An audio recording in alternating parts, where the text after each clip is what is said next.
ये कहानी कासगंज के स्कूल में पढ़ने वाली 15 साल की ममता और 16 साल के सूरज की है। ममता का स्वभाव बहुत ही चंचल था और वो पढ़ने में भी काफी अच्छी थी। वहीं दूसरी तरफ सूरज फुटबॉल और पढ़ाई में बहुत अच्छा था कि तभी एक दिन,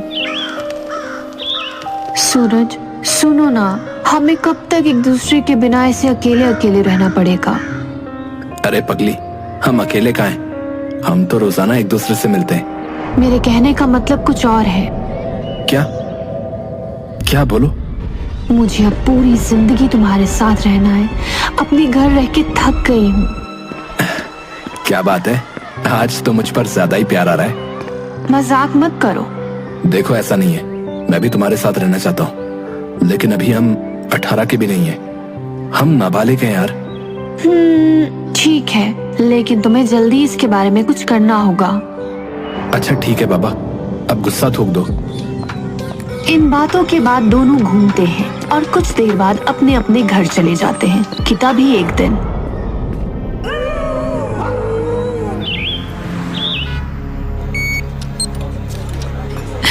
सूरज, मुझे मेरे घर नहीं रहना, मुझे यहाँ से कहीं दूर ले चलो।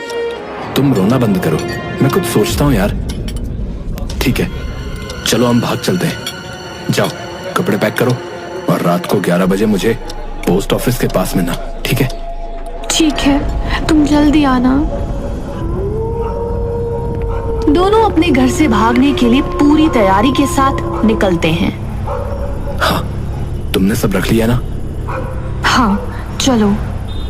दोनों चोरी छुपके शहर से बाहर निकलने की कोशिश कर रहे होते हैं कि तभी अचानक एक पुलिस की गाड़ी सामने आ जाती है। रुको रुको, आधी रात को तुम दोनों कहाँ जा रहे हो रे? कहीं नहीं सर, हम बस अपने घर जा रहे हैं। ज्यादा चालाकी दिखा रहा है? सही सही बता कहाँ जा रहा है इस लड़की को लेके? और शक्ल से तो तुम दोनों नाबालिग लगते हो। नहीं नहीं। हाँ सर, हम घर से भाग रहे थे क्योंकि हम दोनों एक दूसरे से शादी करना चाहते हैं। ये कोई शादी करने की उम्र है? लगाऊं क्या एक? चलो बैठो गाड़ी में। नहीं नहीं, मुझे जेल नहीं जाना। अरे डरो मत, जेल में नहीं डालूंगा। बच्चे हो इसलिए घर छोड़ देता हूँ, लेकिन आइंदा मैंने तुम्हें भागते हुए देखा तो जरूर जेल में डालूंगा, समझे? पुलिस वाला दोनों को बिठा के उनके घर छोड़ देता है। कुछ दिनों तक मामला शांत रहता है। दोनों के घर वालों ने उन्हें अलग कर दिया था, लेकिन चोरी से वे दोनों एक दूसरे से मिला करते थे। ऐसे मिलते मिलते उन्हें 5 साल हो गए। अब दोनों बड़े हो चुके हैं। दोनों एक दूसरे के प्यार में इतने पागल हैं कि कुछ भी कर सकते हैं। और अब सूरज मर्चेंट नेवी ऑफिसर भी है। सूरज अपनी छुट्टियों में ममता से मिलने आया। हेलो डार्लिंग, देखो मैं तुम्हारे लिए क्या लाया। क्या हुआ? तुमने कहा था जब हम बड़े हो जाएंगे तो एक दूसरे के साथ रहेंगे, लेकिन लगता है अब तुम मुझसे प्यार नहीं करते। ऐसे मत कहो, तुम बताओ मैं क्या करूं? मैं तुम्हारे लिए कुछ भी करूंगा। तो ठीक है, अपनी नौकरी छोड़ दो और चलो कहीं दूर भाग चलते हैं। ठीक है, लेकिन कुछ नहीं। अगर तुम आज रात सब छोड़ मेरे पास नहीं आए तो मेरा मरा हुआ मुंह देखोगे। उसी रात सूरज और ममता अपने अपने घरों से भाग जाते हैं और एक मंदिर में जाके शादी कर लेते हैं। और अगले ही दिन खुशी खुशी दोनों सूरज के माँ बाप से मिलने जाते हैं। देखो माँ, मैंने शादी कर ली। मैं आपकी बहू को साथ लाया हूँ। लल्ला, तूने ये क्या किया लल्ला? अब हम समाज में तो मुंह दिखाने के लायक ही नहीं रहे। तेरे पापा तो शर्म से ही मर जाएंगे। तभी वहां सूरज के पापा आ जाते हैं और ममता उनके पैर छूने को आगे बढ़ती है।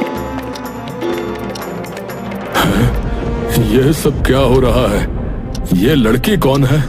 पापा, हम दोनों ने शादी कर ली है। सूरज के पापा को ये सुनकर झटका लगता है और वो अपने सीने को पकड़ के कहते हैं, शादी कर ली? चले जा मेरी नजरों के सामने से। आज से तू हमारे लिए मर गया समझा, और हम तेरे लिए। चल जा यहाँ से। आप अपने आप को संभालिए। हमारे खून में खराबी है तो हम क्या कर सकते हैं। जाओ और जाके इसके पिंडदान की तैयारी करो। आज से हमारा बेटा मर गया। सूरज के दिल को चोट पहुंचती है, लेकिन वो ममता को लेके ममता के घर जाता है। पापा, मैंने शादी कर ली। नमस्ते पापा मम्मी। हमें आशीर्वाद दो। जब बच्चे हवा में उड़ जाते हैं तो उन्हें रोकना मुश्किल ही नहीं, नामुमकिन होता है। अरे आप भी ना। हमारी बच्ची बड़ी हो गई है और अब हमारी बेटे की कमी भी पूरी हो गई। सूरज और ममता अपने घर वालों से मिलने के बाद अपने किराए के घर में जाते हैं। दोनों हंसी खुशी अपने घर में रहते हैं, लेकिन असली दिक्कत अब शुरू होती है। इस शादी के चलते सूरज ने अपनी इतनी अच्छी नौकरी छोड़ दी। ये अच्छी जॉब है, मुझे इसके लिए अप्लाई करना चाहिए।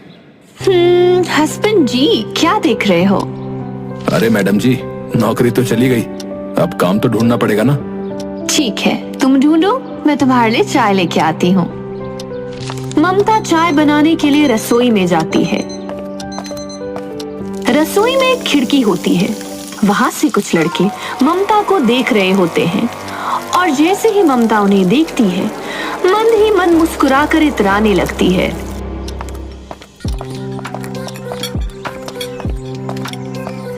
ये लो चाय। लाओ डार्लिंग, एक बार घर हो आऊं। मेरे ही माँ पापा हैं, कब तक गुस्सा रहेंगे।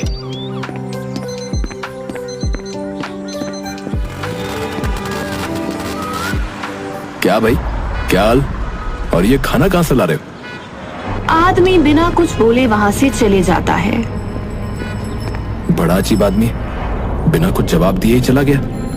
तभी सूरज अपने घर की ओर आगे बढ़ता है और देखता है कि उसके घर से धुआं उड़ रहा है। पापा। फिर सूरज की नजर उसकी तस्वीर पर पड़ती है, जिस पर फूलों का हार चढ़ा हुआ, और उसके घर वाले उसका पिंडदान कर रहे हैं।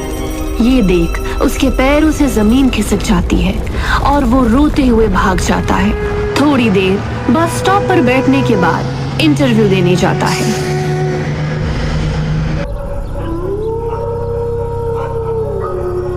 घर आते ही, इंटरव्यू कैसा गया? हाँ, अच्छा गया। कल से काम पर जाना है। क्या हुआ? कुछ बात है क्या? मेरे माँ पापा ने मुझे छोड़ दिया। मैंने इतनी बड़ी गलती की थी क्या? रो मत, मैं हूं ना।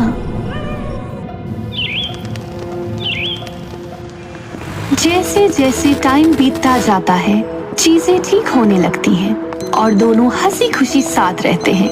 और 1 साल बाद उनके घर एक छोटी सी लड़की जन्म लेती है। मैं बहुत खुश हूँ। तुमने मुझे दुनिया की सबसे बड़ी खुशी दी है। देखो, ये बिल्कुल तुम्हारे ऊपर गई है। मैं इसके लिए कुछ भी करूंगा। दोनों मिलकर उनकी बेटी को पालते हैं और वो तीनों एक खुशहाल फैमिली की तरह जीते हैं कि तभी एक दिन सूरज का दूर का भाई घर आता है। अरे आओ भाई, यहाँ बैठो। इतने दिनों के बाद कोई अपना आया है। हाँ भाई, किसी को तो आना ही था। और बता, भाभी कहाँ है? वो गुड़िया के पास है। ममता। हाँ, आई। अरे देखो भैया आए हैं, जाओ इनके लिए चाय बना लाओ।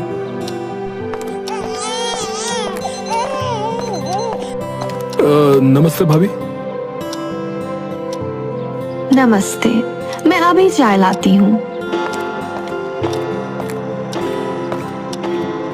और बताओ, आजकल क्या चल रहा है? कुछ नहीं भाई, कनाडा में एक बेकरी की शॉप पर काम मिला है। बस कुछ ही दिनों में वहां के लिए निकलना है। अच्छा, ये तो बहुत अच्छी बात है। अच्छा यार, क्या एक बात मैं पूछूं? हाँ हाँ बोल। भाई, अब गुड़िया भी है और पैसे की बहुत प्रॉब्लम होती है, तो क्या तू मेरी भी मदद कर सकता है क्या? अगर मुझे भी कनाडा में काम मिल गया तो अच्छा होगा यार। ठीक है, तो तैयारी कर, मैं पता करवाता हूँ।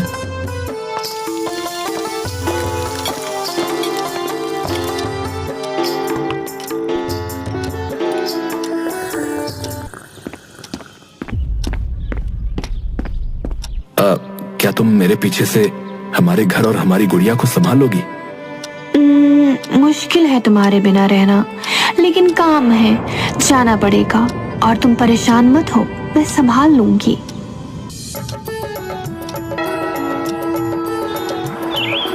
अरे सूरज, जल्दी आ, तेरे लिए खुशखबरी है। अरे आया आया। जल्दी से अपने सारे पेपर और डॉक्यूमेंट तैयार कर ले, 2 दिन बाद तुझे कनाडा के लिए निकलना है। थैंक्स भाई, तेरी जितनी तारीफ करो उतनी कम है। जा तो रहे हो, लेकिन तुम्हारे बिना एक दिन भी 1 साल जितना लगता है।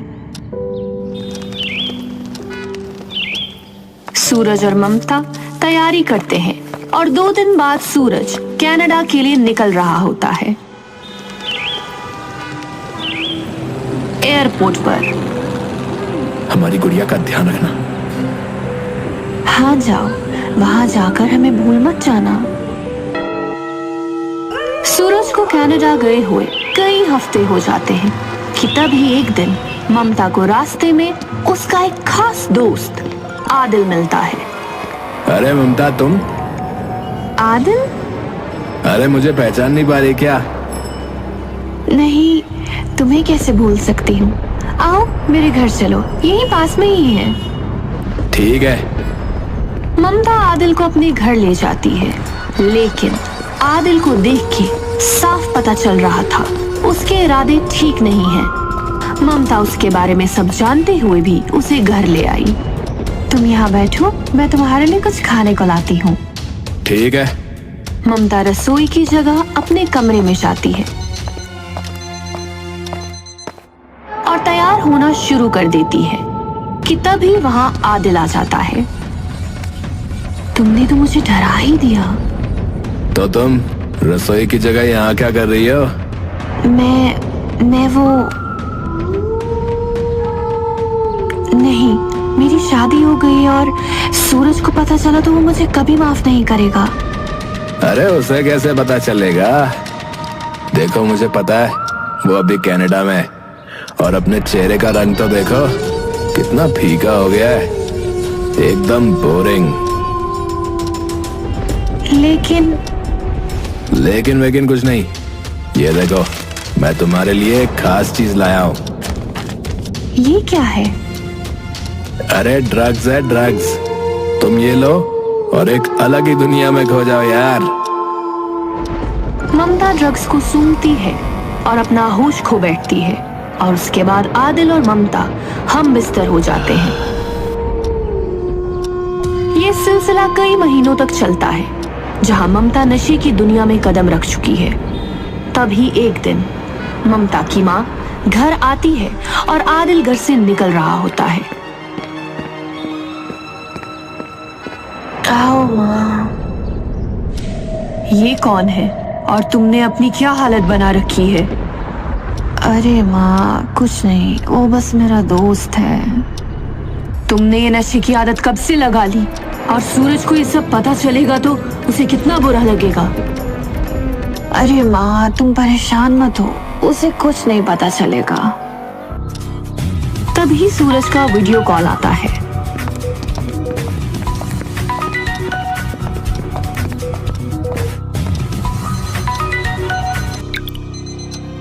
हेलो मम्मी जी। कैसे हो बेटा? आप हमारे घर हो? हाँ, ये लो, ममता से बात करो। कैसे हो हस्बैंड? मैं ठीक हूँ, तुम्हें क्या हुआ है? ममता की माँ ममता से फोन छीन लेती है। अरे कुछ नहीं, बस नींद नहीं हुई है। ठीक है, आप ध्यान रखो। ममता और उसकी माँ को नहीं पता होता है कि सूरज कल की फ्लाइट से वापस आ रहा है। अगली सुबह सूरज ममता को सरप्राइज देने आता है। ममता दरवाजा खोलती है। सरप्राइज? तुम? मेरा मतलब है तुम यहाँ कैसे? अरे मैंने सोचा मेरी बीवी मुझे देख के खुश होगी, गले लगाएगी, लेकिन तुम्हारे तो होश उड़े हुए हैं। नहीं, ऐसा कुछ नहीं है। सूरज अंदर आता है और देखता है कि सामने टेबल पर सारे नशे का सामान रखा हुआ है। ये सब क्या है? तुम मेरी पीठ पीछे ये सब कर रही हो? ये सब मेरे दोस्त का है। वो इसे यहाँ गलती से भूल गया है। ठीक है, तुम कहती हो तो मान लिया, लेकिन गुड़िया का है? वो गुड़िया माँ के पास है। तुम फ्रेश हो जाओ, मैं कुछ खाने को बनाती हूँ। सूरज फ्रेश होने चला जाता है। ये सारी बातें उसके दिमाग में चल रही होती हैं और वो ममता पर भरोसा नहीं कर पा रहा था। मुझे मेरे प्रोजेक्ट के सिलसिले में थोड़ा काम है, मैं आता हूँ। लेकिन तुम तो अभी आए हो। हाँ, लेकिन काम है, थोड़ी देर में आता हूँ। ममता ने इस बात का फायदा उठाया और आदिल को बुला लिया। Hello baby. जल्दी अंदर आओ और सामान दो, मुझसे रहा नहीं जा रहा। अरे इतनी भी क्या जल्दी है? आदिल ममता दोनों नशे करते हैं और संबंध बनाते हैं। तभी अचानक सूरज दरवाजे पर दस्तक देता है। अरे ममता, जल्दी दरवाजा खोलो, मैं अपना फोन तो यहीं भूल गया। ममता डरते डरते दरवाजा खोलती है। अरे जल्दी हटो यार, लेट हो रहा है। तभी सूरज आदिल को उनके बिस्तर पर सोए देख लेता है। ये देखते ही उसके पैरों के नीचे से जमीन खिसक जाती है। ये कौन है? और ये हमारे बिस्तर पर? छी! मेरी बात सुनो, मैं तुम्हें समझाती हूँ। तुम मुझे क्या समझाओगी? मैंने तुमसे इतना प्यार किया और तुम्हारे लिए सब कुछ छोड़ भी दिया, और तुमने मेरे ही साथ धोखा किया। ए देख भाई, तू ठहरा परदेश, तो किसी को तो तेरी कमी पूरी करनी ही थी ना बे। ये बात सुनते ही सूरज और आदिल के बीच हाथापाई हो जाती है और आदिल मौका देख भाग निकलता है। उसके बाद देखो, मैं तुमसे इतना प्यार करता हूं, तुम्हारे बिना नहीं रह सकता, इसलिए मैं तुम्हें एक और मौका दूंगा, लेकिन तुम्हें नशा छोड़ना होगा। नहीं नहीं नहीं, मैं पागल हो जाऊंगी। अरे संभालो अपने आप को। इस घटना के बाद सूरज ने ममता को समझाने की बहुत कोशिश की, लेकिन ममता नशे की दुनिया में बहुत आगे निकल चुकी थी। वो चोरी छुपे जाकर आदिल से मिलती और उसके साथ नशे करती। सूरज ने उसे समझाने की बहुत कोशिश की, लेकिन वो नहीं मानी। तो आखिर में आकर सूरज ने ममता से तलाक लेने का फैसला किया। अरे अपने पति को तलाक लेने से रोक, क्योंकि अगर उसने तुझे तलाक दे दिया तो पैसे कहां से आएंगे? अरे मुझे भी अब उसके साथ नहीं रहना है। तलाक के बाद हम दोनों शादी कर लेंगे। आदिल इस बात से खुश नहीं था, लेकिन उसने कुछ नहीं कहा। एक दिन, ममता प्लीज तुम वापस आ जाओ, तुम जो बोलोगी वो करूंगा। अपनी बच्ची के लिए आ जाओ। नहीं, मुझे तुम्हारे साथ नहीं रहना। एक बार अपनी बच्ची की तरफ तो देखो। ममता सूरज की एक नहीं सुनती और आदिल के पास चली जाती है। मुझे लगता है हमें सूरज को ठिकाने लगाना पड़ेगा। ये जीते जीना तुम्हें जीने नहीं देगा। मुझे भी यही लगता है, और ड्रग्स भी नहीं लेने देता। लेकिन हम ये करेंगे कैसे? मेरे पास एक प्लान है, सुनो। ठीक है। अगले दिन ममता मेडिकल स्टोर जाती है और चूहे मारने की दवाई खरीदती है। बर्तन वाले से कसाई वाला चाकू लेती है और वहीं दूसरी ओर आदिल एक नीला ड्रम खरीदता है। सारी तैयारी हो गई? हाँ, आगे का काम तुम्हें पता है ना? हाँ, वो सब तुम मुझ पर छोड़ दो। ममता सूरज के पास जाती है और उसे मनाती है और उसके लिए खाना बनाती है। थैंक्स ममता। सूरज खाना बहुत चाव से खाता है, लेकिन बेचारा इस बात से अनजान था कि ममता ने उसके खाने में जहर मिला रखा है और आगे चल के उसके साथ क्या होने वाला है। सूरज ने दम तोड़ दिया था। वहीं दूसरी ओर ममता और आदिल ने एक नई वारदात को अंजाम देने की तैयारी कर रखी थी। क्या तुम तैयार हो? हाँ। ये लो चाकू और इसके शरीर के टुकड़े टुकड़े कर दो। ममता ने सूरज के जिस्म के टुकड़े टुकड़े कर दिए और ये करते वक्त ममता के हाथ भी नहीं कांपे। उसने एक पल को भी अपने प्यार और उस बच्ची के बारे में नहीं सोचा। सूरज के शरीर के टुकड़ों को आदिल ने उस नीले ड्रम में डाला और ऊपर से सीमेंट गोल के डाल दिया। उस कमरे में चारों ओर खून ही खून था। हाँ, जब प्यार किया तो डरना क्या। ममता सारे सबूत मिटाकर अपने आसपास के पड़ोसियों को जा जा के बताती है कि वो और सूरज कुछ दिनों के लिए घूमने जा रहे हैं। उसके बाद आदिल और ममता हिमाचल, कसोल और मनाली घूमने निकल जाते हैं। जब ये दोनों घूम के आते हैं तो ममता को अपनी गलती का एहसास होता है। पापा, मुझसे बहुत बड़ी गलती हो गई है। बेटा शांत हो जा, बता आखिर बात क्या है। वो बेटा बोल, घबरा मत। माँ, वो मुझसे सूरज का खून हो गया है।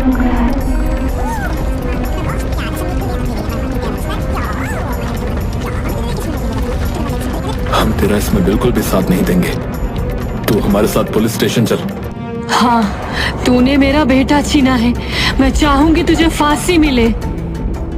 दोनों मिलकर ममता को पुलिस स्टेशन लेके गए और आदिल और ममता ने अपना गुनाह कबूला।